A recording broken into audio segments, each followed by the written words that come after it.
चिरनन्दन जय जय जगन्नाथ सचिरनन्दन त्रिभुवन करे जर त्रिभुवन करे जर चरण बंदन चरण बंदन श्री राधार भावे वे गौरावतार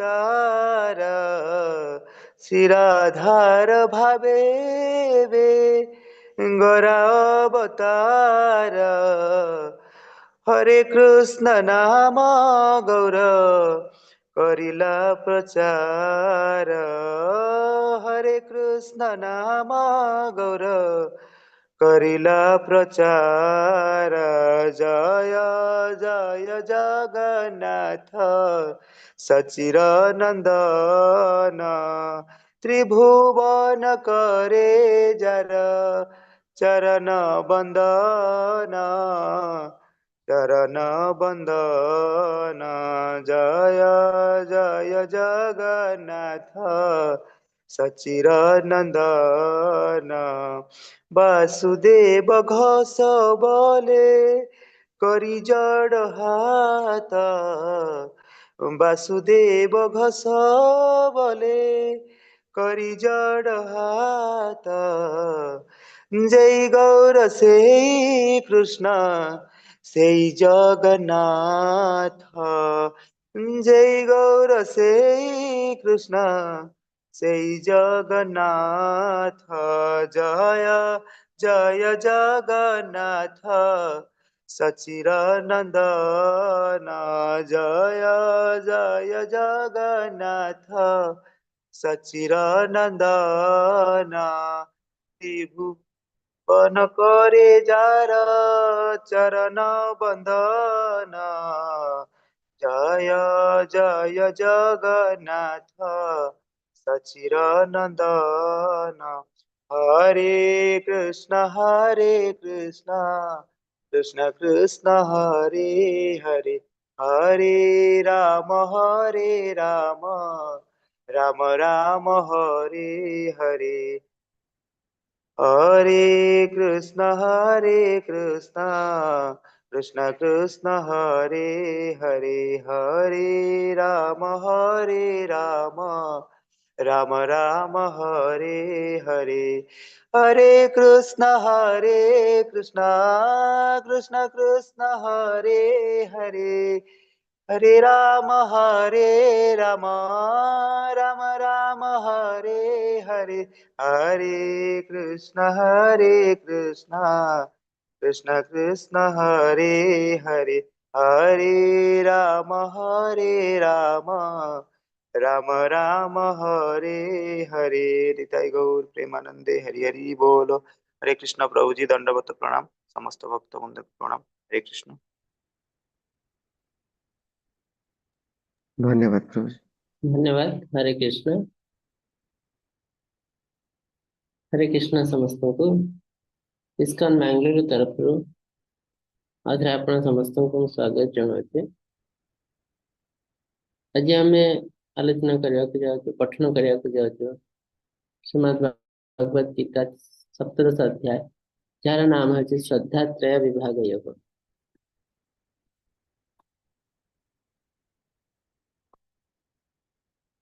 ओम नमो भगवते वासुदेवाय। ओम नमो भगवते वासुदेवाय। ओम नमो भगवते वासुदेवाय। ओम अज्ञानतिमिरन्धस्य ज्ञानाञ्जनशलाकया चक्षुरुन्मीलितं येन तस्मै श्रीगुरवे नमः।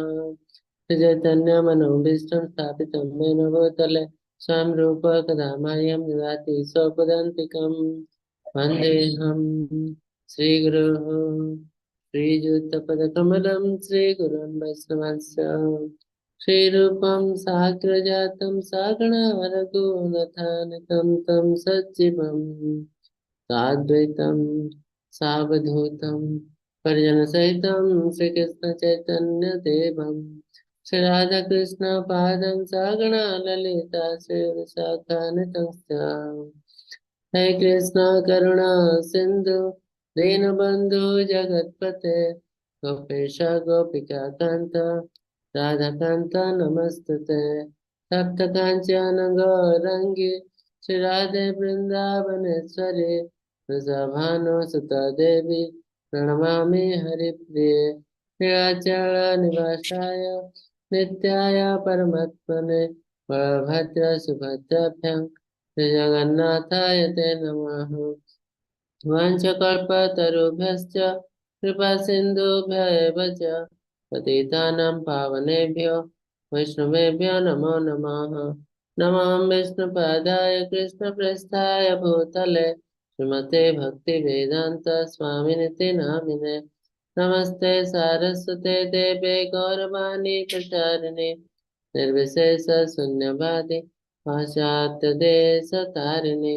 जय श्री कृष्ण चैतन्य प्रभु नित्यानंद श्री अद्वैत गदाधर शिवासादि गौर भक्त वृंद। हरे कृष्ण कृष्ण कृष्ण हरे हरे हरे राम राम राम हरे हरे। हरे कृष्ण कृष्ण कृष्ण हरे हरे हरे राम राम राम हरे हरे। हरे कृष्ण कृष्ण कृष्ण हरे हरे हरे राम राम राम हरे हरे। हरे कृष्ण समस्तଙ୍କୁ।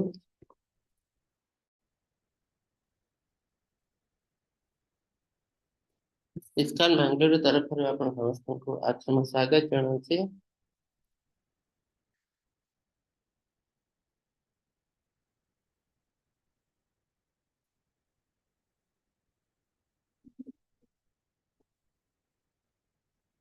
ଆଜି ଆମେ ଆଲୋଚନା କରିବାକୁ ଯାଉଛୁ ଭଗବତ ଗୀତା ସପ୍ତଦଶ ଅଧ୍ୟାୟ, ଯାହାର ନାମ ହେଉଛି ଶ୍ରଦ୍ଧାତ୍ରୟ ବିଭାଗ ଯୋଗ।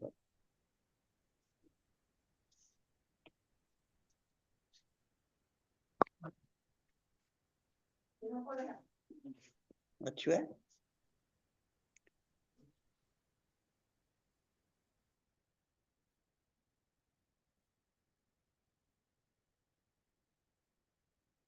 हरे कृष्ण प्रभु, स्लाइड देखा जाଉଛି। आज्ञा प्रभु जी। तो आम भगवान आमको बहुत किसी जिनस कही सारे विषय किसी जिन मोस्ट कॉन्फिडेंशियल नॉलेज अति गुह्यतम तो जहाँ को बहुत कम लोग बुझीपारे जो भक्तिर सहित भगवान को आराधना केवल बुझीपारे। अभक्त मैंने सब जिन बुझा कष्टकर। भगवान केमती सब जिन कले कहीं कले एस जिन बुझापी जो ज्ञान दरकार से ज्ञान भगवान आम हृदय भरी दे था। जड़ ज्ञान माध्यम भगवान को जाना बहुत कष्टकर। कहुचे बहुनाम जन्मनाम अंते ज्ञानवान प्रपद्यन्ते। जो ज्ञान माध्यम यदि भगवान को जानवा चाहब ए जन्म पॉसिबल न, गोटे जन्म पॉसिबल न, बहुत बहुत जन्म नवाक पड़ो। तो आज अध्याय भगवान श्रद्धा विषय कहते कहीं आम मान मन में बहुत किसी क्वेश्चन आसे मु भगवान को बहुत श्रद्धा करी मो मन में बहुत किसी भल भावना अच्छी भगवान को पाई तो भगवान मत कहीं साहाय्य करना मोर जीवन में कहीं केते कष्ट आसुची। तो तार आंसर भगवान आज देवे आमको ये अध्याय सप्तदश अध्याय। अर्जुन गोटे सुंदर क्वेश्चन पचार हे कृष्ण जो मनुष्य शास्त्र विधि को त्याग करे श्रद्धा सहित यजन करते अर्थ पूजन करते से किपरि गति होता है, सात्विक गति होता है, राजस्विक गति व तामसिक गति होता है। यजन देवता यक्ष भूत आदि समस्त आसते। तो अर्जुन पचार किसी व्यक्ति अच्छा एमती व्यक्ति आम भर बहुत अच्छा कहे आम भगवान को श्रद्धा तो करुचु किंतु शास्त्र को मानुनु, शास्त्र विधि अनुसार कार्य करूनु। तो ये दुईटा जिन अच्छे बहुत बड़ बड़ भक्त थे, बहुत बड़ बड़ भक्त जो मैंने ना से किसी गुरु थे ना से शास्त्र नीति नियम पालुले से जगन्नाथ कृष्ण बहुत बहुत बड़ भक्त थे। ରାମଚନ୍ଦ୍ରଙ୍କର ବହୁତ ବଡ ଭକ୍ତ ଥିଲେ, ଯେମିତି ଶବରୀ। ନା ତାଙ୍କର କେହି ଗୁରୁ ଥିଲେ, ନା ଶବରୀଙ୍କର କେହି ସେ ଶାସ୍ତ୍ର ପଢୁଥିଲେ, ଶାସ୍ତ୍ର ଜ୍ଞାନ ଥିଲା। କିନ୍ତୁ ରାମଚନ୍ଦ୍ରଙ୍କର ଏତେ ବଡ ଭକ୍ତ ଥିଲେ ଯେ ରାମଚନ୍ଦ୍ର ତାଙ୍କ ଅଇଁଠା ବି ଖାଇ ଦେଇଥିଲେ।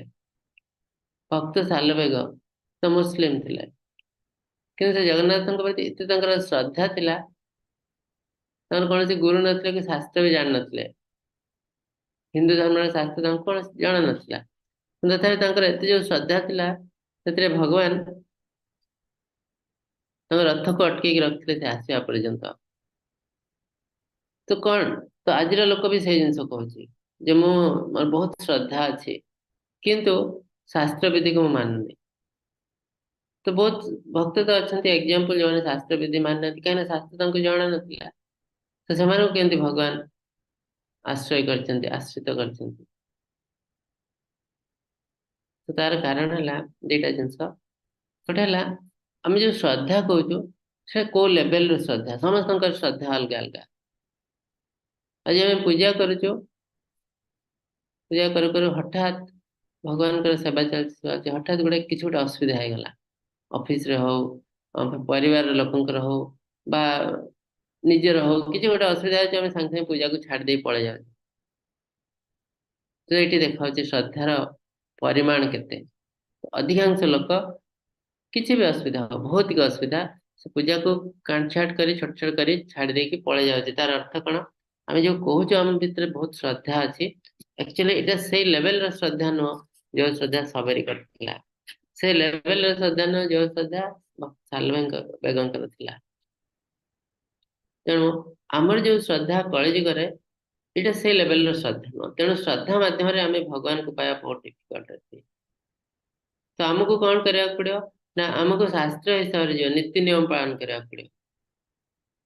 ସେ ନୀତି ନିୟମ ଗୋଟେ ଲେଭେଲ, ଟିକେ ତଳ ଲେଭେଲ, ଧୀରେ ଧୀରେ ଧୀରେ ଧୀରେ ଯେତେବେଳେ ଆମେ ଉର୍ଦ୍ଧ୍ୱକୁ ଯାଉଛୁ, ସେ ଉର୍ଦ୍ଧ୍ୱ ଲେଭେଲରେ ଆମକୁ ଏଇ ଶ୍ରଦ୍ଧା ସହିତ କରିପାରିବ। ଯେମିତି ଯଶୋଦା ମାତା, ନା ସେ ଭଗବାନଙ୍କର ନାମ ଜପୁଥିଲେ, ନା ମାଳା କରିଥିଲେ, ନା କିଛି କରିଥିଲେ, କିନ୍ତୁ ଭଗବାନଙ୍କର ସେ ଅତି ନିକଟରେ ଥିଲେ, ଭଗବାନଙ୍କ ସେବା କରୁଥିଲେ, ପର୍ସନାଲ ସେବା।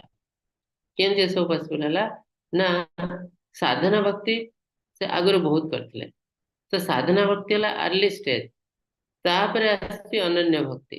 ତ ଆମେ ଯୋଉ ଶ୍ରଦ୍ଧା କହୁଛେ ସେଟା ହେଲା ଅନନ୍ୟ ଭକ୍ତିରେ ଯାଏ। ତ ଆମେ ଯେତେବେଳେ ଏଇଠି କହୁଛେ ଆମର ବହୁତ ଶ୍ରଦ୍ଧା ଅଛି, ତାର ଅର୍ଥ ଆମେ ସାଧନା ଭକ୍ତିକୁ ପାର କରି ଯାଇଛୁ। ତ ଏଇଟା ତ ପସିବଲ ନୁହଁ। ଆମେ ସାଧନା ଭକ୍ତି କରିପାରୁନୁ। ଜଣେ ହରେ କୃଷ୍ଣ ମହାମନ୍ତ୍ର ଜପ କରିବାକୁ ହେଲେ ସେ କରିପାରୁନି, ଗୋଟେ ମାଳା ବି କରିପାରୁନି। ତା ଭିତରେ ଶ୍ରଦ୍ଧା ଅଛି, କହୁଛି ମୁଁ ଭଗବାନଙ୍କୁ ବହୁତ ଶ୍ରଦ୍ଧା କରୁଛି। କେମିତି ଆସିବ ଶ୍ରଦ୍ଧା? ତ ଯିଏ ଭଗବାନଙ୍କୁ ଶ୍ରଦ୍ଧା କରୁଛି କହୁଛି, ସେ ସାଧନା ଭକ୍ତି ପାର ହେଇ ତା ଉର୍ଦ୍ଧ୍ୱକୁ ଯିବା ଦରକାର, ତାପରେ ଯାଇ ଶ୍ରଦ୍ଧା କଥା ଆସୁଛି। ସେତେବେଳେ କିଛି ନୀତି ନିୟମ ପାଳନ କରିବା ଦରକାର ନାହିଁ, ଶାସ୍ତ୍ର ପଢିବା ଦରକାର ନାହିଁ, ଭଗବାନଙ୍କୁ ଡାକିଲେ ଭଗବାନ ଆସେ। ତ ଆମେ ସେଇ ଲେଭେଲକୁ ଯାଉଛୁ। ତ କଳିଯୁଗର ଭୌତିକ ଜଗତରେ ଆମର ସେ ଲେଭେଲର ଶ୍ରଦ୍ଧା ନୁହଁ। ତେଣୁ ଆମେ ଏଇ ଶ୍ରଦ୍ଧା ମାଧ୍ୟମରେ ଭଗବାନଙ୍କୁ ପାଇପାରିବୁ ନାହିଁ। ଆମକୁ କଣ କରିବାକୁ ପଡିବ? ଶାସ୍ତ୍ର ବିଧିକୁ ପାଳନ କରିବାକୁ ପଡିବ। ସାଧନା ଭକ୍ତି ଲୋଅର ଲେଭେଲ ଯିବାକୁ ପଡିବ। ଧୀରେ ଧୀରେ ଧୀରେ ଧୀରେ ଯେତେବେଳେ ଶାସ୍ତ୍ର ବିଧିକୁ ଅତିକ୍ରମ କରୁଛୁ, ତାପରେ ଆମେ ଶ୍ରଦ୍ଧା ଭକ୍ତି, ଅନନ୍ୟ ଭକ୍ତି, ଏସବୁ ଜିନିଷ କରିପାରିବୁ। ତ ଅର୍ଜୁନଙ୍କର ଏଇ କ୍ୱେଶ୍ଚନ ବହୁତ ତାତ୍ପର୍ଯ୍ୟପୂର୍ଣ୍ଣ। କାହିଁକି? କଳିଯୁଗର ଅଧିକାଂଶ ଲୋକଙ୍କର ଏଇଆ କ୍ୱେଶ୍ଚନ, ମୁଁ ତ ବହୁତ ଶ୍ରଦ୍ଧାର ସହିତ ଭଗବାନଙ୍କୁ ପୂଜା କରୁଛି, କାହିଁକି ଭଗବାନ ମୋ କଥା ଶୁଣୁନାହାନ୍ତି? ତ ଅର୍ଜୁନ ପଚାରନ୍ତି, ଏଇ ଯୋଉ ଟାଇପ ର ପୂଜା କରୁଛନ୍ତି ସମସ୍ତେ, ଶାସ୍ତ୍ର ବିଧି ପାଳୁନାହାନ୍ତି। କାହିଁକିନା ଶାସ୍ତ୍ରକୁ ତ ଆଜି କେହି ପଢୁନାହାନ୍ତି ଆଜିକାଲି। ତେଣୁ ଶାସ୍ତ୍ର ବିଧି ମାନିବେ କେମିତି? ମାନୁନାହାନ୍ତି। ଆଉ ଯୋଉ କହୁଛନ୍ତି ଶ୍ରଦ୍ଧା, ଏଇଟା ଆକ୍ଚୁଆଲି ଶ୍ରଦ୍ଧା ନୁହଁ। ତ ତାଙ୍କର ଗତି କଣ? ମାନେ ସାତ୍ଵିକ ନା ରାଜସିକ ନା ତାମସିକ? କାହିଁକିନା ସାତ୍ଵିକ ହିସାବରେ ଯଦି କାର୍ଯ୍ୟ କରୁ, ତାହେଲେ ଆମେ ଉପରକୁ ଉପରକୁ ଯିବୁ। ରାଜସିକ ହେଲେ ମଧ୍ୟ ତିଷ୍ଠତି ରାଜସା, ସେଇଠି ରହିବ, ବାରମ୍ବାର ପୃଥ୍ୱୀରେ ଜନ୍ମ ଗ୍ରହଣ କରିବ। ଆଉ ଜଘନ୍ୟ ବୃତ୍ତି ପ୍ରବୃତ୍ତ ନିମ୍ନ ଗଚ୍ଛନ୍ତି ତାମସା, ତାମସିକ ଲୋକମାନେ ତଳକୁ ତଳକୁ ପଳେଇ ଯାଆନ୍ତି।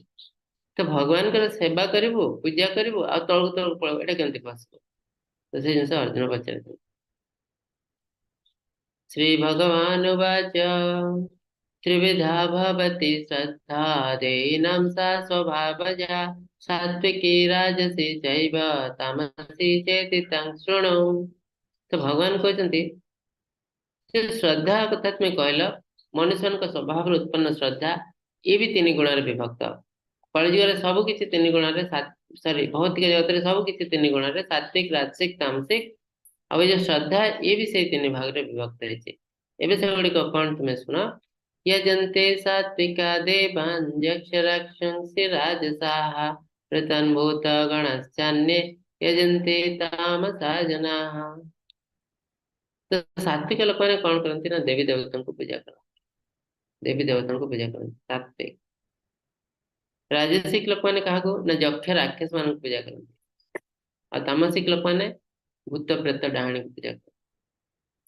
तो यक्ष राक्षस कौन ना राक्षस तो एबे आम देखिपारनु महाभारत रामायण समय जो पढ़ी विशालकाय शरीर बहुत असुंदर देखा राक्षस कहुए। तो कलिजुगर राक्षस ध्यान कलिजुग राक्षस राक्षस मनोभाव थी व्यक्ति आम जो अलरेडी पढ़िलु दैवासुर संपद विभाग योग से आम मानकर गुण जार राक्षस प्रकृति दैव असुर असुर प्रकृति ताको आम राक्षस बोली कहू। तार अर्थ जो मानकर रजगुण तमगुण अधिकांश थाए देह सत्वगुण बहुत कम थाए से आम राक्षस बोली कहीपर और से कहीं लोक मैंने पूजा करती ना यही टाइप मनीष हाईली आंबिशियस पाखे धन अधिका थाए मान अधिका थाए सब किसी अधिका थाए जो मान प्रति लोक मैंने आकृष्ट होती पूजा करती। मनी आ पावर पैसा भी अधिका थाए पावर भी अधिका थाए तो तेणु लोक मैंने प्रति आकृष्ट होती पूजा करती। आजिकल देखु कि फिल्म एक्टर क्रिकेटर मंदिर भी तैयारी कले पूजा करने से ग्रहण भी कर भावुना मु भगवान नुहे से भाव हाँ मु भगवान मत पूजा करते तो से राक्षस बोली कह जाए।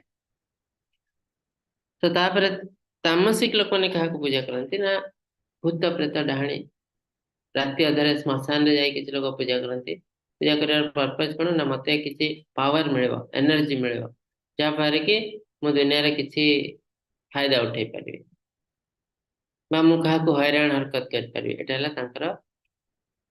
लाइफ रो एम। दाम्भिक अहंकार लोक मैंने कामना और आसक्तिर चापर शास्त्र विरुद्ध उग्र तपस्या रत हुए जे चेतनाहीन अविवेकी शरीरस्थ पंचभूत को दारुण पीड़ा दियंती और शरीरवासी मत पीड़ा दियंती से को असुर व्रतधारी बोले कहते। तो हम जो भगवान को ध्यान करू तपस्या करू किए सबुठु कष्ट तपस्या करे सबुठु घोर तपस्या को मैंने करती ना राक्षस माने भक्त मैंने कठोर तपस्या करती कौन करती ना भगवान सेवा करती। कठोर तपस्या को मैंने करती ना राक्षस असुर व्रतधारी लोक मैंने कंस रावण मैंने कठोर तपस्या करते रावण तार मस्तक को छिन्न कर भगवान को देवा चाहूला महादेव को। तो एमती कर महादेव ब्रह्मदेव से संतुष्ट कर देवी मान को संतुष्ट कर पावर पाई। तो भगवान कहते ये जो से बहुत कष्ट कर तपस्या करती उग्र तपस्या करती ए कौन चाहती ना निज शरीर को अशेष कष्ट दिखती और शरीर जो मुँह थाए मत भी से कष्ट देवा चेष्टा कर क्या आम शरीर गोटे मंदिर भाई से मंदिर में भगवान अच्छा परमात्मा रूप में आमको से जिन भाविया पड़ो। तो भगवान का शरणागत है आम जो कार्य करूँ प्रत्येक कार्य सुंदर भाव हुए जदि आम चाहूँ भगवान आम भितर अच्छा सीना कि मुझे राजा मुझे दुनिया को कंट्रोल करने को चाहे मुझे दुनिया को एंजॉय करने चाहे तार अर्थ आम जो पढ़ी प्रकृति पुरुष प्रकृति को एंजॉय किए करती ना पुरुष जे कि भगवान निजे आम जो निज को भगवान बोली भावुँ आम प्रकृति को एंजॉय करने को चाहूँ तो आम हो असुर व्रतधारी। तो तार लाभ क्षति कौन हुए ना लाभ हुए जे हमको धन संपत्ति मिल जाए बहुत जल्दी पावर भी मिल जाए। क्षति कौन हुए ना ये बहुत टेम्परारी समय पे आम सहित रहे कहीं जो मैंने देते पावर से टेम्परारी देवी देवता से परमानेंट नुहति ना ब्रह्मदेव परमानेंट ना देवी परमानेंट तेणु जेहेतु से भी परमानेंट नुहति तेणु जो बर देते से भी परमानेंट किसी दिन पर आमर अवस्था कंस रावण हिरण्यकशिपु भले हुए मैंने बहुत पावरफुल थे देवी देवता राक्षस स्वर्गलोक सब देवी देवता को हर देते कि अल्टीमेटली है कौन ना मृत्यु है।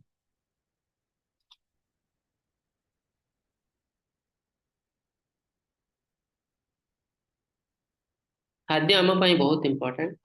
ବହୁତ ଲୋକ କହନ୍ତି ଖାଦ୍ୟ ତ କେବଳ ଖାଇବା ପାଇଁ, ଆମ ଦେହ ବଞ୍ଚିବା ପାଇଁ ଖାଦ୍ୟ ଖାଇବା ଉଚିତ, ଏନ୍ଜୟ କରିବା ଉଚିତ। ଖାଦ୍ୟରେ ଆହାରେ ଭଲ ମନ୍ଦ ନାହିଁ, ଯେ ସ୍ଥାନେ ଯେ ମତ ମିଳେ, ଯୋଉ ଗୋଟେ ଜିନିଷ କୁହାଯାଇଛି ତାକୁ ବି ଆମେ ଏଡଲ୍ଟରେଟ୍ କରିଦେଇଛୁ, ତାର ମିନିଂ ଆମେ ଭୁଲ ବାହାର କରିଛୁ। ଆହାରେ ଭଲ ମନ୍ଦ ନାହିଁର ଅର୍ଥ ନୁହଁ, ସେମାନେ କହନ୍ତି ଯାହା ଯୋଉଠି ମିଳୁଛି ଖାଇଯାଅ, ତାର ଅର୍ଥ ନା, ତାର ଅର୍ଥ ସେୟା ନୁହଁ। ଆହାରେ ଭଲ ମନ୍ଦ ନାହିଁ, ତାର ଆହରଣକର ଭଲ ଜିନିଷ, ମନ୍ଦ ନୁହେଁ। ଦୁନିଆରେ ସବୁଆଡେ ଭଲ ଆଉ ମନ୍ଦ ଅଛି। ଜଣେ ବ୍ୟକ୍ତି ପାଖରେ ସବୁ, ଏମାନଙ୍କର, ମାନେ ବହୁତ ଖରାପ ବ୍ୟକ୍ତି ଥିଲେ କିନ୍ତୁ ତାଙ୍କର ସବୁ ଗୁଣ ଖରାପ ନୁହଁ, କିଛି ଗୁଣ ତାଙ୍କର ଭଲ ଅଛି। ସେମାନେ କିଏ କିଏ, ଜଣେ ବହୁତ ଦାନ ଧର୍ମ ଦକ୍ଷିଣା କରୁଥିଲେ, କିନ୍ତୁ କେବଳ ଏଇ ଯୋଉ ଗୋଟେ ଗୁଣକୁ ଦେଖି ଆମେ କେବେ ଭାବିବା ଉଚିତ ନୁହେଁ ସେମାନେ ମହାନ ବ୍ୟକ୍ତି। କାହିଁକି? ମହାନ ବ୍ୟକ୍ତି ହବା ପାଇଁ ଆମକୁ ଯୋଉ ନିୟମ ନୀତି ନିୟମ ପାଳନ କରିବାକୁ ପଡିବ, ଏ ଯେ ହୋଲ ଜଣେ ଭଲ ଲୋକ ହବାର ଅଛି, ସେ ଗୁଣ ସେମାନଙ୍କ ପାଖରେ ନଥିଲା। ତେଣୁ ସେମାନଙ୍କୁ କେବେ ଭଲ ବ୍ୟକ୍ତି କୁହାଯାଇ ନପାରେ। ତେଣୁ ଆହାରେ ଭଲ ମନ୍ଦ ନାହିଁ, ଆହରଣକର ଭଲ, ମନ୍ଦ ନୁହେଁ। ଭଲ ଖରାପ ସବୁ କିଛି ଏ ଦୁନିଆରେ ଅଛି, ସବୁଠି ଅଛି। ତା ଭିତରେ ଆମକୁ ବାଛିବାକୁ ପଡିବ ଭଲ କୋଉଟା, ଆଉ ତାକୁ ଆମେ ଗ୍ରହଣ କରିବୁ। ଖରାପ କୋଉଟା, ତାକୁ ଆମେ ଡିସକାର୍ଡ କରିବୁ। ତ ତାର ଅର୍ଥ ହେଲା ସେୟା। ତ ତେଣୁ ଖାଦ୍ୟ ଯୋଉ ଜିନିଷଟା, ଖାଦ୍ୟ ଆମ ପୁରା ଶରୀରକୁ ଏଫେକ୍ଟ କରେ। ତେଣୁ ଆମେ ଯେମିତି ଟାଇପର ଖାଦ୍ୟ ଖାଇବ, ଆମ ଆଚରଣ ସେମିତି ହବ। ଯେମିତି ଆମେ ଗୋଟେ ତୁଳସୀ ଗଛ ଲଗେଇଲେ ସେଥିରୁ ତୁଳସୀ ପତ୍ର ବାହାରିବ। ଲିମ୍ବ ଗଛ ଲଗେଇଲେ ସେଥିରୁ କେବେ ତୁଳସୀ ପତ୍ର ବାହାରିବନି, ନା ବାସ୍ନା ହବ ତୁଳସୀ ପତ୍ର ଭଳି। ଯୋଉ ଟାଇପର ମଞ୍ଜି ଲଗେଇବ ସେଇ ଟାଇପର ଗଛ ହବ, ସେଟା ନେଚର। ଠିକ ସେମିତି ଆମେ ଯୋଉ ଟାଇପର ଖାଦ୍ୟ ଖାଇବୁ, ସେ ଖାଦ୍ୟ ଆମ ଶରୀରରେ ଯାଇ ସେ ଟାଇପର ରିଏକ୍ସନ କରିବ।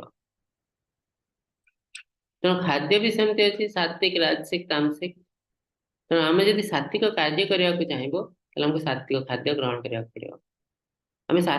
ଆମେ ତାମସିକ ଖାଦ୍ୟ ଖାଇବୁ ଆଉ ଚାହିଁବୁ ଯେ ସାତ୍ଵିକ ଗୁଣରେ କାର୍ଯ୍ୟ କରିବୁ, ଏଇଟା ପସିବଲ ନୁହଁ। ବହୁତ ଚେଷ୍ଟା କରି କିଛି ଦିନ କରିପାରୁ ଆମେ, କିନ୍ତୁ ବହୁତ ଜଲଦି ଆମେ ତାମସିକ କାର୍ଯ୍ୟ କରିବା ଆରମ୍ଭ କରିବୁ। ସେଥିପାଇଁ ଯଦି ଗୋଟେ ଲୋକକୁ ଆପଣ ଚିହ୍ନିବା ଚାହୁଁଛନ୍ତି, ଯେ ଲୋକଟି କେମିତି ଲୋକ, ଭଲ ଲୋକ ନା ଖରାପ ଲୋକ, କାହିଁକି ନା ଆର୍ଲି ଷ୍ଟେଜରେ ସମସ୍ତେ ବହୁତ ଭଲ ଭଲ କଥା କହନ୍ତି। ଯେତେବେଳେ ଜଣେ ଲୋକଙ୍କୁ ଫାଷ୍ଟ ଟାଇମ ଆମେ ଦେଖା କରୁଛୁ, ସେ କେବେ ଆମର ଦୁର୍ବ୍ୟବହାର କରିବନି କି ଖରାପ କଥା କହିବନି, ସେ ବହୁତ ବଢିଆ କଥା କହିବେ। ଆପଣ ଭାବିବେ ସେ ଜଣେ ମହାପୁରୁଷ। କିନ୍ତୁ ଧୀରେ ଧୀରେ ତା ସହିତ ଯେତେବେଳେ ମିଶିବେ, ସେତେବେଳେ ଜାଣିପାରିବେ ଯେ ଏ କେତେ ଖରାପ ଲୋକ। ତ ତାର ହିଣ୍ଟସ ଆମେ କେମିତି ପାଇବୁ? ତାର ବିଭିନ୍ନ ଚାଲିଚଳନ, ଖାଦ୍ୟ, ତାର ବନ୍ଧୁ ବାନ୍ଧବ, କୋଉ ଟାଇପର ଲୋକ ତାଙ୍କର ସାଙ୍ଗ ହଉଛନ୍ତି।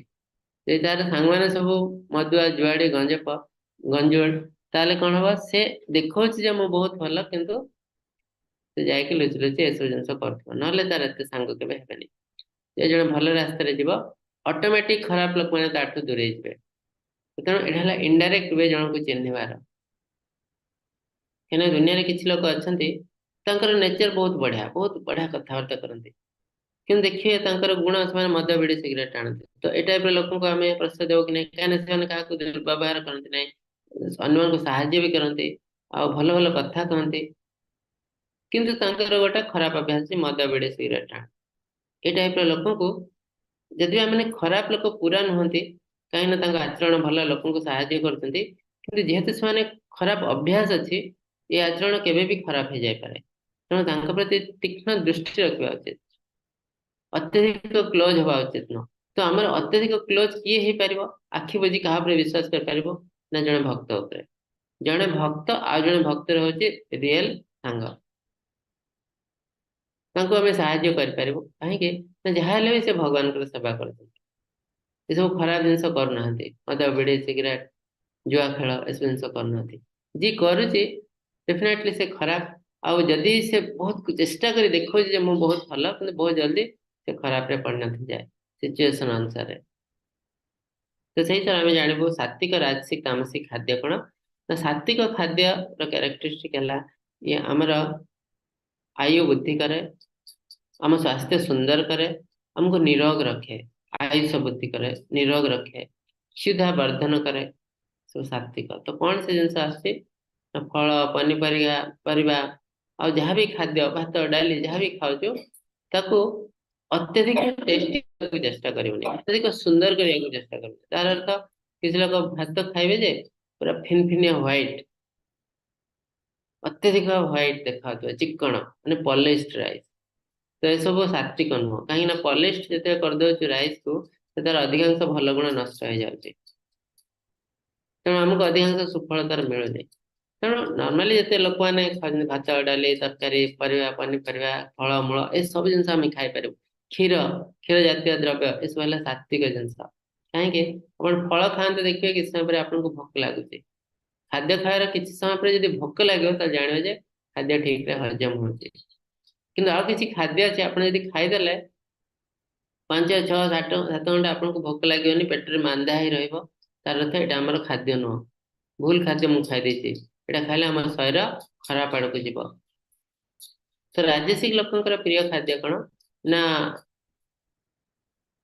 पॉलिश्ड प्रोसेस जोड़ा आखि को सुंदर देखा आउ आखि को सुंदर देखा आउ अत्यधिक लुणिया अत्यधिक खट्टा अत्यधिक राग अत्यधिक मिठा सब अत्यधिक जिनस हूँ राजसिक लोकंर प्रिय रुक्ष पिता अत्यधिक सब तो ए कौन हुए टेस्ट भल लगे खाया को किंतु बहुत जल्दी এটা रोग हो जाए जो स्थान रे एक खाद्य अधिक से स्थान देखते से स्थान हॉस्पिटल भी बहुत अधिक कहीं लोक मैंने किसी दिन पर रोगिण हो जाती और तामसिक खाद्य है बहुत डेंजरस खाद्य ताको खाउଥିବା व्यक्ति तामसिक व्यक्ति कार्य सब तामसिक कार्य तेणु ये टाइप खाद्य केवे ग्रहण करवा उचित नुह से कौन बासी सुखिला गंधिया पचा ऐठा अभक्ष्य कौन ना गोटे है जोटा कि आजिकल बहुत मिलूँ गोटे पैकेट जिनस प्रोसेस जिनस पैकेट रे आप देखते खाद्य बहुत दिन धरिकी रही तार अर्थ कौन ता भीतर प्रिजर्वेटिव दिखाई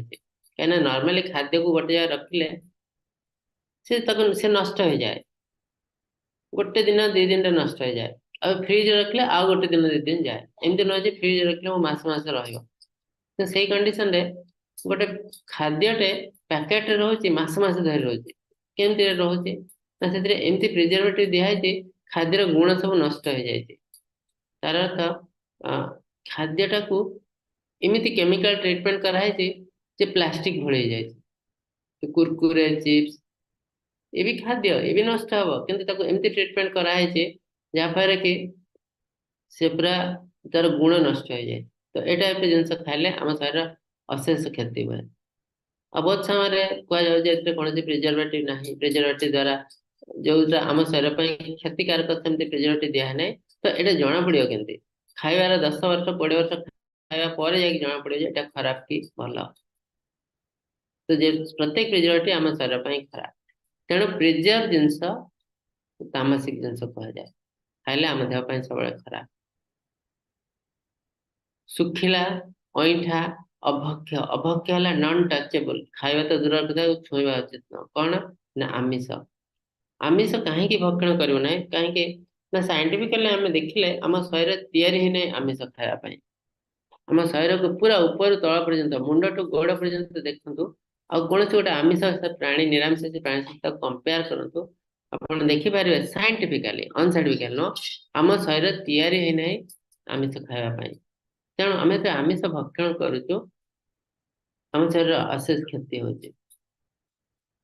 तार साइंटिफिक एविडेंस है आमिष खाइले डायरेक्टली कैंसर हुए यहाँ साइंटिफिकली प्रूव हो जाए ऑलरेडी आमिष अधिक खाइब आउ जो एरिया रे आमिष भक्षण अधिका से एरिया रे कैंसर अधिका आमिष भक्षण बढ़ी बढ़ी चलती कैंसर भी बढ़ी बढ़ी चलती तो यहाँ डायरेक्ट एविडेंस साइंटिफिकली यहाँ कौन अंधविश्वास न तार प्रमाण अच्छी तेणु आमिष यदि खाइले आमको कैंसर हो तो ये आम खाद्य केमती हम खाद्य अर्थ कौन आम खाइले आम शरीर सुंदर निरोग आमर स्वास्थ्य वृद्धि हम आमको शक्ति मिल सी हूँ रियल खाद्य किंतु गोटे खाद्य खाइबा आमको रोग हो गोटे खाद्य खाइबा आमको कैंसर भाई मारात्मक व्याधि हम तो सी आम खाद्य केवे भी नुह तो सही हिसाब से देखो आमर दांत आमर नख ये सब जिन इंडिकेट करें हेलु वेजिटेरियन नॉन वेजिटेरियन लोक प्राणी मान दांत देखो बहुत सार बहुत मुनिया मुनिया दांत बाघ सिंह कुकुर एम दांत बहुत मुनिया ए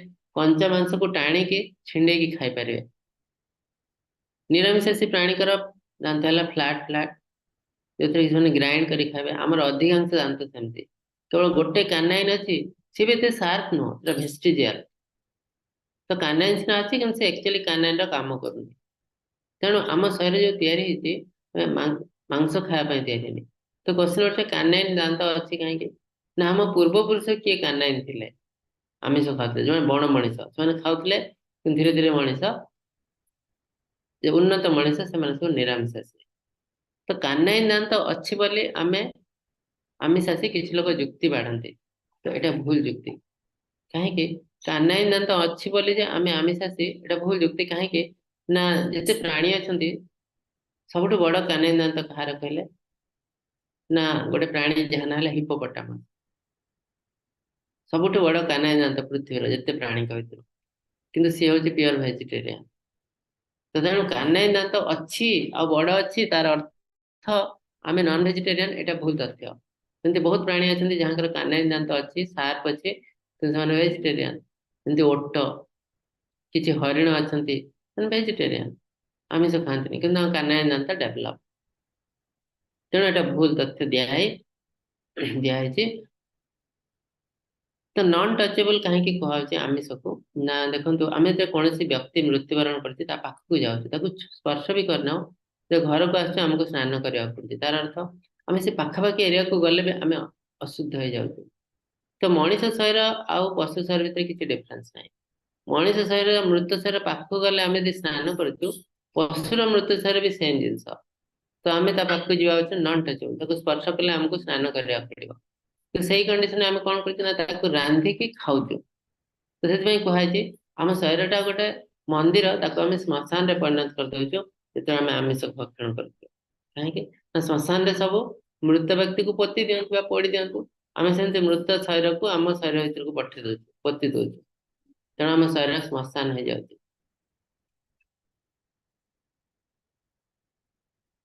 ଆଉ ଅଧିକାଂଶ ରୋଗ ହଉଛି ଆମିଷ ଭକ୍ଷଣ ପାଇଁ।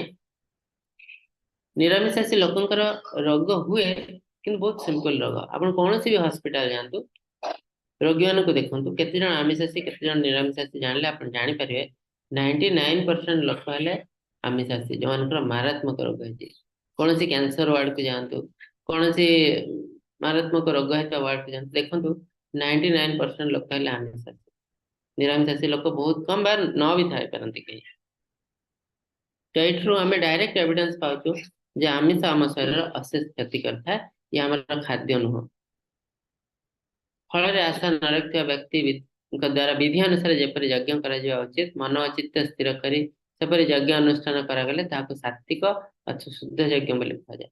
ତ ଏଠି ତିନିଟା ଜିନିଷ ଆସୁଛି, ସାତ୍ବିକ, ଯଜ୍ଞ, ତପସ୍ୟା, ଏସବୁ ଜିନିଷ ସାତ୍ବିକ ବି ଅଛି, ରାଜସିକ ଅଛି, ତାମସିକ ଅଛି। ତ ସାତ୍ବିକର କ୍ୟାରେକ୍ଟରିଷ୍ଟିକ କଣ? ନା ପ୍ରଥମ ଜିନିଷ ହେଲା ଶାସ୍ତ୍ର ବିଧିକୁ ପାଳନ କରିବାକୁ ପଡିବ। ସେକେଣ୍ଡ ଜିନିଷ ହେଲା, ପ୍ରଥମ ଜିନିଷ ହେଲା ଶାସ୍ତ୍ର ବିଧି ରହିବ, ପ୍ରଥମ ଜିନିଷ। ସେକେଣ୍ଡ ଜିନିଷ ହେଲା ଆମେ ଆଶା ବେଶୀ କିଛି ରଖିବୁନି। ଆମେ ଯୋଉ କରୁଛୁ ଯଜ୍ଞ ତପସ୍ୟା, ମୁଁ ଯଜ୍ଞ କଲେ ଏଇଆ ପାଇବି ସେଇଆ ପାଇବି, ତାର ଅର୍ଥ ଆମେ ସାତ୍ବିକ ନୁହଁ। ଏଟା ମୁଁ ଆଶା ରଖିକି କରୁଛି, ତ ମୋ ମନରେ କିଛି ଆଶା ରହିବନି। ମୁଁ କଣ ପାଇଁ କରିବି? ନା ଭଗବାନଙ୍କର ଖୁସି ପାଇଁ। ଏଇଟା କଲେ ଭଗବାନ ଖୁସି ହଉଛନ୍ତି, ଆଉ ଦୁନିଆର ମଙ୍ଗଳ ପାଇଁ। କାରଣ ତସ୍ମିନ୍ ତୁଷ୍ଟେ ଜଗତ ତୁଷ୍ଟ, ଭଗବାନ ଯେତେବେଳେ ସନ୍ତୁଷ୍ଟ ହେଇଯାନ୍ତି ସାରା ଜଗତ ସନ୍ତୁଷ୍ଟ ହେଇଯାଏ। ତ ସେଇଟା ଗୋଟେ ମନରେ ଏମ୍ ରଖି ଯଦି ମୁଁ କରୁଛି, ଏଟା ହେଲା ସାତ୍ବିକ ଯଜ୍ଞ, ସାତ୍ବିକ ତପସ୍ୟା, ସବୁ ସାତ୍ବିକ। କିନ୍ତୁ ମନରେ ଯଦି ବହୁତ କିଛି ଆଶା ଅଛି, ମୁଁ ବହୁତ ଧନୀ ହେବି, ମୁଁ ବହୁତ ପାୱାରଫୁଲ ହେବି, ମତେ ଇଲେକ୍ସନରେ ଭୋଟ ମିଳିବ, ତ ଏସବୁ ଜିନିଷ ଯଦି ମନରେ ଅଛି ଆଉ ମୁଁ କରୁଛି, ତାହେଲେ ଏଇଟା ହଉଛି ରାଜସିକ। ଫଳରେ ଆକାଂକ୍ଷା, ଅହଙ୍କାର, ଦମ୍ଭ, ମୋ ମନରେ ବହୁତ ଅହଙ୍କାର ଅଛି, ମୁଁ ଏଇଆ କରିଦଉଛି, ତ ମୁଁ ଗ୍ରେଟ, ଏମିତି ଯୋଉ ଅହଙ୍କାର ଥାଏ, ଏ ରାଜସିକ। ଆଉ ତାମସିକ ଲୋକମାନେ କଣ କରନ୍ତି? ନା ଶାସ୍ତ୍ର ବିଧି ପାଳନ୍ତି ନାହିଁ, ମନ୍ତ୍ର ପାଠ ସବୁ ବ୍ୟତିକ୍ରମ, ପୁରୋହିତ ମାନଙ୍କୁ ଦକ୍ଷିଣା ଦିଆ ନାହିଁ, କୁଣ୍ଠିତ, ଆଦୌ ଦିଆଯାଏ ନାହିଁ, କର୍ତ୍ତାର ଶ୍ରଦ୍ଧା ନଥାଏ। ତ ମୋଟାମୋଟି ଭାବେ ମୋର ଶ୍ରଦ୍ଧା ନାହିଁ କାର୍ଯ୍ୟ କରିବା ପାଇଁ। କଣ ପାଇଁ କରୁଛି? ନା ମତେ କିଏ ଗୋଟେ ବାଧ୍ୟ କରୁଛି କରିବା ପାଇଁ। ମୋର ଇଚ୍ଛା ନାହିଁ, ବାପା କହୁଛନ୍ତି ହଁ ଏଇଟା କରିବାକୁ ପଡିବ, କର, କାହିଁକିନା ଏଇଟା ଆମ ରହିଆସିଛି ଆମ ଦୁନିଆରେ। ତ ମୁଁ ଯୋଉ କାର୍ଯ୍ୟଟା କରୁଛି, ଇଚ୍ଛା ନାହିଁ। ବ୍ରାହ୍ମଣକୁ ଆସିଲେ କୁହାଯାଉଛି ତୁ ଜଲ୍ଦି ଜଲ୍ଦି ଖତମ କର, ଜଲ୍ଦି ଜଲ୍ଦି ସାରା। ତ 2 ଘଣ୍ଟାର କାମକୁ ଅଧଘଣ୍ଟାରେ ଯେମିତି ସରାଏ, କିଛି ଇମ୍ପୋର୍ଟାଣ୍ଟ ନାହିଁ। ଆଉ ବ୍ରାହ୍ମଣକୁ ଯେତିକି ପଇସା ଦେବା କଥା ତାରୁ ବହୁତ କମ ପଇସା ଦିଆହଉଛି, ବ୍ରାହ୍ମଣ ବି ଅସନ୍ତୁଷ୍ଟ ହଉଛନ୍ତି। ତ ଏଇ ଟାଇପର ଜିନିଷକୁ, ଯେଉଁଥିରେ ଖାଦ୍ୟ ଅନ୍ନଦାନର ବ୍ୟବସ୍ଥା ନଥାଏ। କାହିଁକିନା ଆମେ ଯେକୌଣସି ଯଜ୍ଞ ତପସ୍ୟା କରୁଛୁ, ସେଥିରେ କିଛି ସାଧୁ ସନ୍ଥଙ୍କୁ ଖିଆବାକୁ ଥାଏ, ଅନ୍ନଦାନ କରାଯାଏ, ବସ୍ତ୍ର ଦାନ କରାଯାଏ, ବା ସେ ଦକ୍ଷିଣା ଦିଆଯାଏ। ଯେତେବେଳେ ସେ ସବୁ ଜିନିଷ ନ ହୁଏ ବ୍ୟତିକ୍ରମ, ତାକୁ ତାମସିକ କୁହାଯାଏ, ତାମସିକ। देव द्विज गुरु प्राज्ञ भोजनं शौचमार्जवम् ब्रह्मचर्यम् अहिंसा च शरीरं तप उच्यते। तो शरीर तपस्या कण ना आमे ते ब्रह्मचर्य पालन करछु, अहिंसा सरल पूजा अर्चना कहा करिवो ना सात्विक लोक माने देवी देवता को पूजा करन। तो आमे देवी देवता को पूजा कर परिवो, भगवान को पूजा कर परिवो, किंतु केतोटी मनुष्य को पूजा कर परिवो, सब मनुष्य को आमे पूजा कर परिवो कि से ना ब्राह्मण गुरु विज्ञ जन, ता भितर पितामाता भी आसुଛନ୍ତି। ब्राह्मण को पूजा कर परिवो, गुरु जे हमर मास्टर स्पिरिचुअल मास्टर टीचर तांको हम पूजा कर परिवो, विज्ञ जन को पूजा कर परिवो। आउ समस्त को पूजा करिवनी, धनी लोक को पूजा कर परिवनी, ज्ञानी ज्ञानी लोक को पूजा कर परिवो, जे बहुत पावर अछि ताको पूजा कर परिवनी, यदि करजे सेटा अछि राजसिक पूजा। अनुद्वेग करं वाक्यं सत्यं प्रिय हितं च यत् अभ्या स्वाध्याय व्यसनं चैव अणयं तप उच्यते। जो वचन अन्यर उद्वेगर कारण हुए, सत्य प्रिय हितकर स्वाध्याय आलोचना ताको वाचिक तपस्या कहाଯାଏ। तमे कथा केमती कहबो ना सत्य वचन कहबो, किंतु सत्यटा यदि अप्रिय हुए ताको एमती वे रे कहबो जे ताको खराब लागिवनी। किछ लोक कहने मो सत्य कहूची, सत्य कहले कौन हो, अन्य को तो खराब लागुଛି ना। पापर अर्थ कौन ना आमे जते अन्य को कष्ट दो ताको पाप कहा जाए, शारीरिक व मानसिक उपाय। तो मु तो सत्य कहली मोर तो पाप हबनी, मिथ्या कहवा महापाप। किंतु एग्जांपल बहुत अच्छी, मिथ्या कह कि लोक माने ऊपर को जाइछन्ती, सत्य कह कि लोक माने फॉल डाउन हेछन्ती। काहे कि ना सत्य द्वारा भी हमर पाप होबे। केतेबेले आमे यदि सत्य कहूछु अन्यर उद्वेगर कारण हो, सत्य कहूछु अन्य को कष्ट मिलुची। तो ये भक्त मैंने बहुत इंटेलिजेंट, मैंने सत्य भी कहे अन्य को कष्ट भी हम ना केमती, से एमती वे रे कहती अन्य को कष्ट लगे ना, से ग्रहण करते। कि किसी लोग अच्छे एमती कहे लोक बहुत खराब लगे, सत्य किंतु खराब लगे, तार अर्थ से पाप करते। तो एमती कार्य आम करा उचित नुह, ताठू बेटर न कहवा भल। मन व चित्तर प्रसन्नता सौम्य भाव मौनत भाव सम्यक शुद्धि, ये मनर सब भावांतर को मनर तपस्या। तो मनर तपस्या कौन ना चित्त प्रसन्न रहिबा, आ भितर एंजाइटी टेंशन ए सब नथिबो। हम गोटे कार्य करूछु कि हम मन में बहुत कष्ट आछे, टेंशन आछे, बहुत एंजाइटी, तार अर्थ एटा हम काम नुह, हम ताको छाड़ी देबा उचित। आजिकल दुनिया रे बहुत काम अछि, ऑफिस दे आंतु अननेसेसरी काम सब, गोटे बैंक को पैसा जातु, बैंक रे काम हैला कोन ना पैसा देबो पैसा रखिबो ए सब काम। तो बैंक को पैसा जातु विभिन्न प्रकार आडू साडू काम होची, गोटे इंश्योरेंस टे कर दियो, गोटे लाइफ इंश्योरेंस हेल्थ इंश्योरेंस सब आजिकल बैंक रे हलानी। मतलब कि किछ दिन पर बैंक रे परिया पत्र बिक्री करे आरंभ हो जाओ। पोस्ट ऑफिस जानतु, पोस्ट ऑफिस रो काम है चिट्ठी दबा आनिया करया, आजिकल पोस्ट ऑफिस रे बैंक काम भी होते, पोस्ट ऑफिस रे इंश्योरेंस काम भी होते, सब गाड़िया घंटिया गोलिया घंटिया करी ता भितर पासपोर्ट भी तैयारी हलानी। तेमती गोलिया घंटिया करी एमती लोक को कर देउछन्ती। पोस्ट ऑफिस रे जब चिट्ठी पठे गोटे बैंक अकाउंट खोलिया दरकार, अकाउंट गोटे खुलंत तापर जाई सब करे। धीरे धीरे सब जिनस से करे, परिया पत्र आमिष भी बिके तार भितर। तो तार अर्थ आम सब जिन को कॉम्प्लिकेटेड कर दो। तो कारण कौन ना आम चाहूँ केते अधिक आम इनकम कर तार गोटे कारण, आउ किसी कारण ना। कहीं आम पाखे जो जिन अच्छे आमको जो कम दिखाई से करके पैसा मिले खुशी रही पार। आम दुनिया में खुशी रहा बहुत धन्यवाद दरकार नहीं। जो मैंने कोटिपति से खुशी ना किए कौन खुशी अच्छे, समस्त पाखे कष्ट अच्छे। यदि से था कोटिपति लोग कभी सुइसाइड करते, अधिकांश कोटिपति लोक मैंने साइकियाट्री रोगी। अमेरिका देश में बहुत धनी लोक अच्छे और साइकियाट्री पेसेंट बेसी है अमेरिका रे। कहीं ना कहीं ना से जो कम कर रियल कम नुह। आम कम कौन ना आम के आराम रे बंचबू, अन्य को साहाय्य करूँ, अन्य भितर जाऊँ आम परिवार वर्ग देशवासी, आम देशर सेवा कर भगवान का सेवा कर। तो आमर ओरिजिनल काम है सेवा करवा, कि आम जो सेवा को छाड़ी दे आम के धनी हो। तो से आम मन सबकि अशांत हो जाए, आम मन में पैसा थाई पारे, पावर थाई पारे, किंतु आम शांति रही पारे।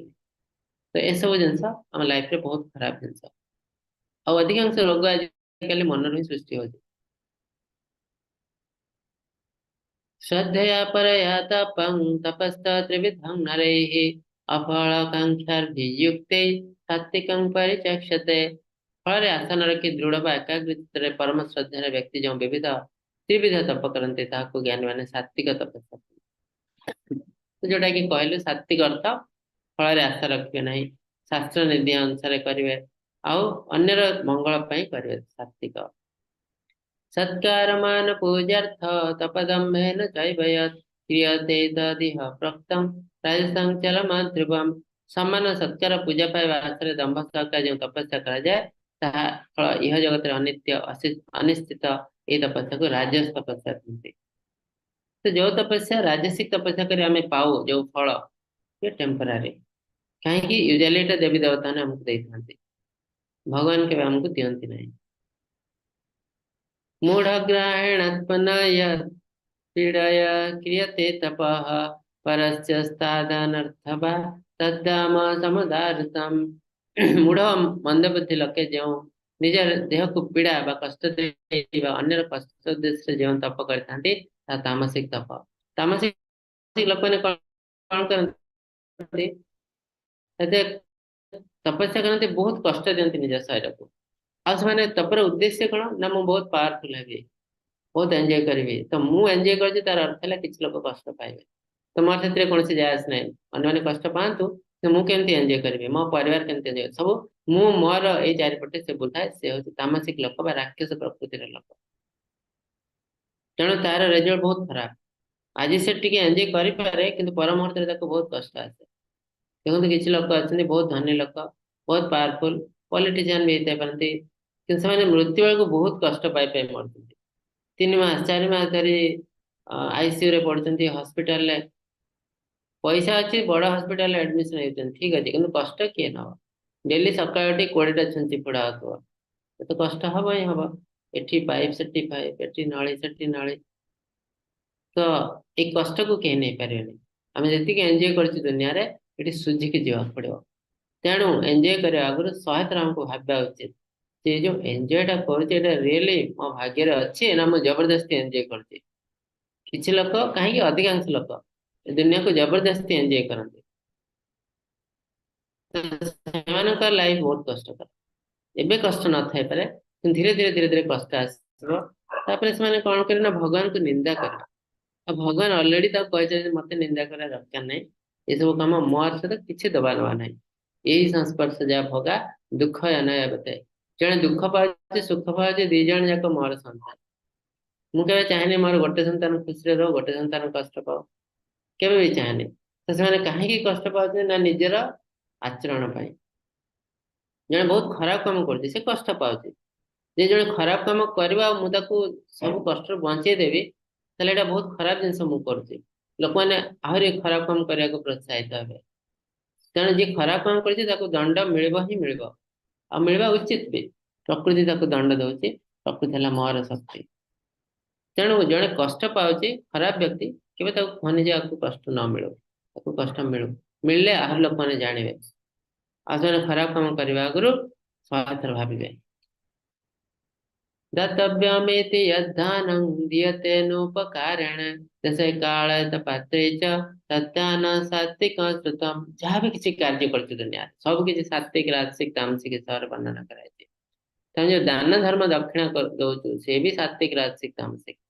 ବହୁତ ସମୟରେ ଆମେ ଭାବୁ ମୁଁ ଦାନ ଦେଇ ଦଉଛି, ମୁଁ ବହୁତ ବଢିଆ କାମ କରୁଛି, ମୁଁ ବହୁତ ଗ୍ରେଟ ଲୋକ, କିନ୍ତୁ ମୁଁ କୋଉ ଗୁଣରେ ଦାନ କରୁଛି ସେଇଟା ଆମର ଡିସାଇଡ କରିବ ମୋର ଭଲ ହବ କି ଖରାପ ହବ। ସାତ୍ବିକ ଦାନ କଣ ନା ଦେଶ କାଳ ପାତ୍ର ଦେଖିକି ମୁଁ ଦାନ କରୁଛି।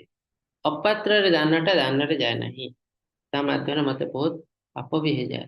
ତାର ଅର୍ଥ ଗୋଟେ ଭିକାରୀଟେ ଅଛି, ମୁଁ ଯାଇ ତାକୁ 10 ଟଙ୍କା ଦେଇଦେଲି, ସେ ଯାଇକି ମଦ ପିଇଦେଲା କି ବିଡି ଟାଣିଦେଲା, ସେ ଯୋଉ ପାପ କାର୍ଯ୍ୟ କଲା ତା ପାଇଁ ସେ ସବୁ ମୋ ପାଖକୁ ଆସିବ। କାହିଁକି? ସେ ପଇସା ରୋଜଗାର କରିନି, ସେ ଯଦି ହଁ ଗୋଟେ କାର୍ଯ୍ୟ କରିଛି ମୁଁ ତାକୁ ପଇସା ଦେଇଛି ଏଟା ତାର ପଇସା ହେଲା, ସେ ଯେତେ ଦାନ ଦେଇଛି ଏଟା ମୋର ପଇସା ଏବେ ବି, ତ ସେ ଯୋଉ ହିସାବରେ ସେ ପଇସା ଖର୍ଚ୍ଚ ହବ ପୁଣ୍ୟ ହଉ କି ପାପ ହଉ ସେ ମୋ ପାଖକୁ ଆସିବ। ତ ବହୁତ ଲୋକ ଦୁନିଆରେ ଆଜି ପର୍ଯ୍ୟନ୍ତ ଏ ଜିନିଷ କରିଥିବେ, ଟ୍ରେନରେ ଯାଉ ଯାଉ ଭିକାରୀକୁ ଟଙ୍କାଟେ ଦେଇଦିଅ, ହয়তো ମୁଁ ବହୁତ ପୁଣ୍ୟ କରିଥିଲି, କିନ୍ତୁ ସେ ଭିକାରୀ ଏ ପଇସାକୁ କୋଉ ୱେରେ ୟୁଟିଲାଇଜ କଲା ତାର ପାପ ପୁଣ୍ୟ ବି ଆମକୁ ଆସିବ। ତେଣୁ ଜ୍ଞାନୀ ବ୍ୟକ୍ତି ମାନେ ଏମିତି କରନ୍ତିନି, ସେମାନେ କଣ କରନ୍ତି କିଛି ଗୋଟେ ଖାଦ୍ୟ କିଣି ଦିଅନ୍ତି, କିଛି ଗୋଟେ ବସ୍ତ୍ର ବା ଏମିତି ଗୋଟେ ଜିନିଷ ଦିଅନ୍ତି ଯୋଉଟା କି ତାଙ୍କର କାମରେ ଆସିବ। ଡାଇରେକ୍ଟଲି ପଇସା ସେମାନେ କାହାକୁ ଦିଅନ୍ତି ନାହିଁ। ତ ସ୍ଥାନ କାଳ ପାତ୍ର ଦେଖି ଯୋଉ ଦାନ କରାଯାଏ ତାକୁ ସାତ୍विକ ଦାନ କୁହାଯାଏ। ଫଳରେ ଆଶା ନଥିବ ଯେ ମୁଁ ଦାନ କରୁଛି ସିଏ ମତେ ରିଟର୍ନ କରିବ ଏଇ ୱେରେ, ତ ଏଇଟା ସାତ୍विକ ନୁହଁ। ତ ଆଗକାଳରେ ଲୋକମାନେ ଏବେ ବି ସାତ୍विକ ଦାନ କାହାକୁ କୁହାଯାଏ? ବ୍ରାହ୍ମଣ ମାନ ରିଏଲ ବ୍ରାହ୍ମଣ ଯୋଉମାନେ ଆମିଷ ଭକ୍ଷଣ କରୁନଥିବେ, ଯୋଉମାନେ ଭଗବତ ବତ୍ତା ହେଇଥିବେ, ସେମାନେ ହେଲେ ରିଏଲ ବ୍ରାହ୍ମଣ। ଶାସ୍ତ୍ର ପଢୁଥିବେ, ତ ତାଙ୍କୁ ଦେଲେ ସେମାନେ କେବେ ଖରାପ ୟୁଟିଲାଇଜ କରିବେନି, ଆଇଦର ଭଗବାନଙ୍କ ସେବାରେ ଲଗେଇବା ବା ନିଜ ପାଇଁ ୟୁଜ କରିବେ। ତ ବ୍ରାହ୍ମଣ ଯେତେବେଳେ ନିଜ ପାଇଁ ୟୁଜ କରୁଛି ଏଟା ଆମ ପାଇଁ ଭଲ, ତାର ଡ୍ରେସ କିଣୁଛି କଣ କରୁଛି। କିନ୍ତୁ ସାଧାରଣ ଲୋକକୁ ଯେତେବେଳେ ଆମେ ଦଉଛୁ ସେ କଣ ଖର୍ଚ୍ଚ କରୁଛି ଆମେ ଜାଣିନୁ। ଆମେ ଯୋଉ ଏନଜିଓ ମାନଙ୍କୁ ଦାନ କରୁଛୁ ଆମେ ଜାଣିନୁ ଅଧିକାଂଶ 50% କେବଳ ସେମାନେ ପାର୍ଟି କରନ୍ତି, ମଦ ବିଡି ସିଗାରେଟ, ସେ ପାର୍ଟିରେ ଆମିଷ, ତ ଆମର ଅଧିକାଂଶ ପାପ ଆମକୁ ଆସିବ। ଆଉ 50% ସେମାନେ ଲୋକଙ୍କ କାମରେ ଲଗାନ୍ତି। କିନ୍ତୁ ଯେତେବେଳେ ଆମେ ମନ୍ଦିରକୁ ଦାନ କରୁଛୁ ସେସବୁ ଜିନିଷ ହଉନାହିଁ। ମନ୍ଦିରରେ ପଇସା ଅଧିକାଂଶ ଖର୍ଚ୍ଚ କରାହଉଛି ଲୋକଙ୍କ ସେବାରେ ବା ଭଗବାନଙ୍କ ସେବାରେ, ତ ଯାହା କଲେ ବି ଆମ ପାଇଁ ଭଲ। ତେଣୁ ଏନଜିଓ କୁ ଦାନ କରିବା ଆଉ ଭଗବାନଙ୍କୁ ମନ୍ଦିରକୁ ଦାନ କରିବା ଭିତରେ ବହୁତ ଡିଫରେନ୍ସ। ଆମେ କହୁଛୁ ସେଠି ଲୋକଙ୍କର ସେବା କରୁଛୁ, ଏଠି ଭଗବାନଙ୍କର ସେବା କରୁଛୁ। ଏଇ ଥ୍ରୋରେ ଲୋକଙ୍କର ବି ସେବା ହୁଏ। କାହିଁକି ନା କୋଭିଡ ସମୟରେ ଇସ୍କନ କେତେ କୋଟି ଟଙ୍କାର ଫ୍ରି ମିଲ୍ ବାଣ୍ଟିଛି ପ୍ରସାଦ। ତ ଏ ଜିନିଷ ଦେଖାଉ ନାହିଁ ଆମକୁ ମିଡିଆ, କାହିଁକିନା ତାଙ୍କର ଏତେ ମସଲା ନାହିଁ, କିନ୍ତୁ ଆମକୁ ଜାଣିବାକୁ ପଡିବ। ରାଜସିକ ଦାନ କଣ? यत्युप्रत्युपकारार्थं फलमुद्दिश्य वा पुनः दीयते च परिक्लिष्टं तद्दानं राजसश्रुतम्। ଏ ଦେଖନ୍ତୁ ଏ ଲୋକ ଗରିବ ପରିବାରକୁ କିଛି ଖାଦ୍ୟ ସେ ଦଉଛି, ସେ ଗୋଟେ ସେଲ୍ଫି ନଉଛି, ତାକୁ ସୋସିଆଲ ମିଡିଆରେ ଛାଡିବ, ଆଉ ଲୋକମାନେ ଲାଇକ୍ ସେୟାର କରିବେ, ବାହା କରିବେ, କେତେ ବଢିଆ କାମ କରୁଛୁ କରିବେ। ତ ଏଇଟା ହେଲା ରାଜସିକ। ସେଥିରେ କଣ ନା ପ୍ରତ୍ୟାବର୍ତ୍ତନର ଆଶା ଅଛି, ମୁଁ ଗ୍ରେଟ୍ ହେବି, ଫଳପ୍ରଦ ପାଇଁ ଇଚ୍ଛା, କ୍ରୋଧିତ ମନୋଭାବ ଦିଆଯାଇଥିବା ଦାନ ହେଲା ରାଜସିକ। ଆଉ ତାମସିକ ହେଲା ଅଦେଶ କାଳେ ଯଦାନମ ପାତ୍ରେଭ୍ୟଶ୍ଚ ଦୀୟତେ ଅସଂସ୍କୃତ ଅବଜ୍ଞାତಂ ତଦ୍ଧାମ ସାମଦାରତମ୍। ଅଯୋଗ୍ୟ ବ୍ୟକ୍ତି, ଅଶୁଦ୍ଧ କାଳ, ଅପାତ୍ର। ଦେଖନ୍ତୁ ଲୋକ ସିଗରେଟ ଟାଣୁଛି କିନ୍ତୁ ସେ ଦାନ ମାଗୁଛି, ଦିଅନ୍ତୁ ପଇସା। ତ ଦେଲା ମାନେ ସେ କିଛି ପଇସା ସିଗରେଟ ମଦ ବିଡି ପିଇବାରେ ନଷ୍ଟ କରିବ, ଆଉ କିଛି କଣ କାମ କରିବ ଜଣା ନାହିଁ। ତ ଦେଶ କାଳ ପାତ୍ର ନ ଦେଖି ଯୋଉ ଦାନ କରାଯାଏ ତାକୁ ତାମସିକ ଦାନ। ଏଥିରେ ଆମର ଲାଭ କିଛି ହୁଏନି, ବରଂ ବହୁତ ପାପ ହେଇଯାଏ ଆମର। ତେଣୁ ଯୋଉ ବି ଜିନିଷ ଆମେ ଦୁନିଆରେ କରୁଛୁ, ଦୁନିଆଟା ଏତେ ସିମ୍ପଲ ନୁହଁ, କମ୍ପ୍ଲିକେଟେଡ। ଆମକୁ ଫୁଙ୍କି ଫୁଙ୍କି ପାଦ ପକେଇବାକୁ ପଡିବ, ନହେଲେ ଆମେ ଭାବୁଥିବା ଆମେ ବଢିଆ କାମ କରୁଛୁ କିନ୍ତୁ ଆମର ବହୁତ ପାପ ହେଇଯାଉଥିବ। ତେଣୁ ଶାସ୍ତ୍ର ହେଲା ସବୁ କିଛି। ଆମେ ଯଦି ଶାସ୍ତ୍ରକୁ ଛାଡି ଦେଇଛୁ କେବେ ବି ଆମେ ଖରାପ କଣ୍ଡିସନରେ ପଡିପାରୁ। ତେଣୁ ଶାସ୍ତ୍ରକୁ ପଢିବାକୁ ପଡିବ, ଜାଣିବାକୁ ପଡିବ କୋଉଟା ଠିକ ଆଉ କୋଉଟା ଭୁଲ। ମତେ ଭଲ ଲାଗୁଛି ତାମାନେ ଯେ ଏଇଟା ଠିକ, ଏଟା ଭୁଲ ଧାରଣା। ତସ୍ମାତ୍ ଶାସ୍ତ୍ର ପ୍ରମାଣାର୍ଥେ କାର୍ଯ୍ୟ କାର୍ଯ୍ୟ ବ୍ୟବସ୍ଥିତ। ତେଣୁ ଶାସ୍ତ୍ର ପ୍ରମାଣିତରେ ମତେ ସବୁ କିଛି କରିବାକୁ ପଡିବ। ତାପରେ ଏଇଠି ତିନିଟା ଜିନିଷ ଆସୁଛି। ଓମ୍ ତତ୍ସତ। ଓମ୍ ତତ୍ସତ ୱାର୍ଡ ଟା ବହୁତ ସମୟରେ ଆଧ୍ୟାତ୍ମିକ କାର୍ଯ୍ୟରେ ୟୁଜ ହୁଏ। ତିନିଟା ଯାକ ଭଗବାନଙ୍କର ନାମ। ଓମ୍ ବି ଭଗବାନଙ୍କୁ ବୁଝାଏ, ତତ୍ ବି ଭଗବାନଙ୍କୁ ବୁଝାଏ, ସତ୍ ବି ଭଗବାନଙ୍କୁ ବୁଝାଏ। ତ ଏଇ ତିନୋଟି ନାମ ୟୁଜ କରି ବିଭିନ୍ନ ବ୍ରାହ୍ମଣ, ବ୍ରହ୍ମବାଦୀ, ମୁନି ଋଷି ମାନେ ସବୁ ବିଭିନ୍ନ ଆଧ୍ୟାତ୍ମିକ କାର୍ଯ୍ୟ କରିଥାନ୍ତି। ତ କଣ ନା ଓମ୍ ଶବ୍ଦ ଉଚ୍ଚାରଣ କରି ବ୍ରହ୍ମବାଦୀ ଗଣ ଯଜ୍ଞ ତପସ୍ୟା ଦାନ କର୍ମ କରେ। ଓମ୍। ସେମିତି ମୋକ୍ଷକାଂକ୍ଷୀ ବ୍ୟକ୍ତିମାନେ ତତ୍ ଶବ୍ଦ ଉଚ୍ଚାରଣ କରି ଫଳରେ ଆସନ ରଖି ଯଜ୍ଞ ତପ ତ୍ରିବିଧ ଦାନ ଦେଇ କର୍ମ କରିଥାନ୍ତି। ତତ୍ ଶବ୍ଦ ହେଇଥିବେ ସେ ବି ଭଗବାନଙ୍କର। ଆଉ ସତ୍ ଶବ୍ଦ ପରମାତ୍ମାଙ୍କ ସତ୍ୟ, ପରମ ସତ୍ୟ। ଭଗବାନ ହଉଛନ୍ତି ପରମ ସତ୍ୟ। ମତଃ ପରତର ନ ଅନ୍ୟାତ୍ କିଞ୍ଚିଦ୍ ଅସ୍ତି ଧନଞ୍ଜୟ। ମୋଟ ଉର୍ଦ୍ଧ୍ୱ ସତ୍ୟ ଆଉ କିଛି ନାହିଁ। ତ ସେଇ ସତ୍ ଶବ୍ଦର ପ୍ରୟୋଗ କରି କିଛି ସାଧୁ ସନ୍ଥ ମାନେ ଶ୍ରେଷ୍ଠ କାର୍ଯ୍ୟ କରିଥାନ୍ତି, ଶୁଭଙ୍କର କାର୍ଯ୍ୟ କରିଥାନ୍ତି। ତେଣୁ ଓମ୍ ତତ୍ସତ ତିନିଟା ଯାକ ଭଗବାନଙ୍କୁ ରିପ୍ରେଜେଣ୍ଟ କରେ। ସେ ପାର୍ଥ ବିନା ଶ୍ରଦ୍ଧାରେ ଯେଉଁ ଯଜ୍ଞ ଦାନ ତପସ୍ୟା ଆଦି କର୍ମ ଅନୁଷ୍ଠାନ କରାଯାଏ ତାହା ଅସତ୍ ବୋଲି କୁହାଯାଏ।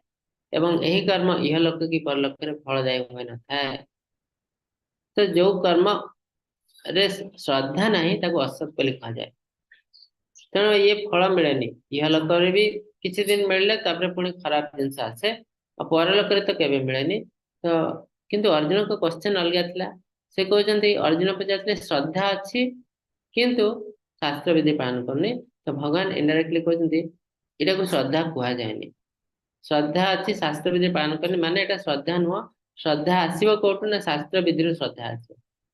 एग्जांपल है मते गोटे जिनस भल लगुच मते कौन मीठा खाया भल लगुच जड़े व्यक्ति मते घर को डाकी घर डाक मते सब खट्टा जिनस गुड़ा दौर खाया मत के भल लगे ना तो ताको जानिया पड़े मते को जिनस भल लगुच आ मुझे से जिनस तैयारी करके जाऊँ श्रद्धा बोले कहते खाली मन में कहते मुझे लोक बहुत भल पाए बहुत भल पाए बहुत पाए किंतु ताको खाଇବା देला मते जहाँ भल लगुच मुझे देवी तो ताको भल लगे तो यहाँ श्रद्धा कह जाए ताकू जहाँ भल लगुच से पड़ो तो ठीक सेमती भगवान को जहाँ भल लगुच से कले श्रद्धा कहते तो आम जानू केमती ना शास्त्र जान तो शास्त्र पढ़ो नीति नियम कर ही श्रद्धा कहते तो तेणु भगवान कहते जहाँ तुम बिना यदि कार्य करा जाए सेटा असत बोली कहा जाए तार फल किसी मिले ना जोटा कि आजिकल अधिकांश लोक मान होचे माने बहुत दिन धरी पूजा करते ठाकुर को तो किसी फल मिलुनी जो कष्ट को कष्ट पाते जो गरीब गरीब हो जाती आहरी आकस्मिक दुर्घटना घटुची कारण भगवान को ग्रहण करना तार कारण बहुत अच्छी स्कंद पुराण लिखी आम आमिष सेवन करुचु आमर प्रार्थना को कौन देवी देवता ग्रहण करती ना स्कंद पुराण कहीं ना जिते खराब काम पाप काम अच्छे भर गोटे बहुत बड़ पाप काम है आमिष भक्षण आमिष भक्षण जो करुचु आम गोटे बहुत बड़ क्रिमिनाल हो जाए आमर प्रार्थना को कई ग्रहण करती ना कौन देवी देवता तेणु आमको प्रथम शुद्ध आचरण करा पड़े देवी देवता ने आम कथा शुणे तो इसलिए आज अध्याय अति सुंदर अध्याय श्रद्धा आम तो भगवान को करूँ समस्त को करूँ कि कौ वे श्रद्धा करा इंपोर्टाट आम निज इच्छा श्रद्धा कले हेनी आउ खाली मन में कहे मुझे बहुत श्रद्धा करुँच तो यहाँ सेंटिमेंटाल जिनस यहाँ को श्रद्धा कह जाए तो मु मो देश को बहुत भल पाऊँ किंतु देश को दुर्व्यवहार करुवे पताका को दुर्व्यवहार करुवे जातीय संगीत को दुर्व्यवहार करते देश को भल पाइबा कह जाए तेणु आमको तो आचरण करा पड़ो देश में जो जो जिनस अच्छी मत रेस्पेक्ट देवा पड़ो पताका जातीय पताका को सम्मान करा पड़ो जातीय संगीत को सम्मान करा पड़ो देश कार्य करा पड़ो ये सब आचरण कले आम जानू हाँ ये गोटे देशभक्त ये जड़े खाली मन में मुहर कह मु देशभक्त किंतु ये सब जिनस असम्मान कर देशभक्त कह जाए एक्जाक्टली से जिनस मन में कहते मु बहुत बड़ा भक्त मोर श्रद्धा अच्छी किंतु किसी आचरण न श्रद्धा कह जाए जदि आप मन में किसी क्वेश्चन अच्छे पचार पारते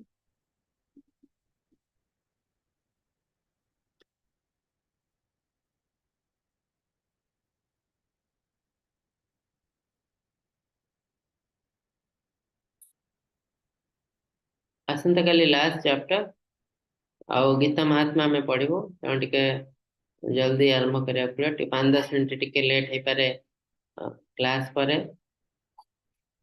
जो कि आम गीता महात्मा पढ़ो भगवत गीता पढ़ला पर गीता महात्मा पढ़ा निहाती दरकार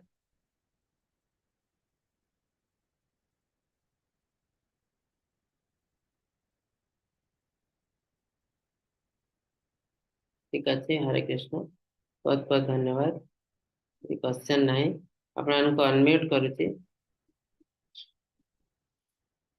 3 थर हरे कृष्ण महामंत्र जप कर समाप्त करूँ हरे कृष्णा हरे कृष्ण हरे कृष्ण कृष्ण हरे कृष्ण कृष्ण कृष्ण हरे हरे हरे कृष्ण कृष्ण हरे कृष्ण राम हरे हरे हरे राम हरे हरे राम राम राम राम राम राम राम हरे हरे हरे हरे हरे हरे कृष्णा कृष्ण हरे हरे कृष्ण कृष्ण कृष्ण कृष्ण कृष्ण हरे हरे हरे हरे हरे हरे राम हरे राम राम हरे हरे राम राम राम राम राम हरे राम हरे हरे हरे हरे कृष्ण हरे हरे हरे कृष्ण कृष्ण हरे हरे कृष्ण कृष्ण कृष्ण कृष्ण कृष्ण कृष्ण कृष्ण कृष्ण हरे कृष्ण हरे हरे हरे राम हरे हरे राम हरे राम राम राम हरे हरे हरे हरे पांच हरे कल्पतरुभ्यश्च कृपा सिन्धुभैव कृष्ण पतितानां पावनेभ्यो वैष्णवेभ्यो नमः जय शिल जय गुरु जय जय हरे कृष्ण जय समस्त हरे गुरु कृष्ण प्रणाम हरे हरे समस्त कृष्ण कृष्ण प्रभु जी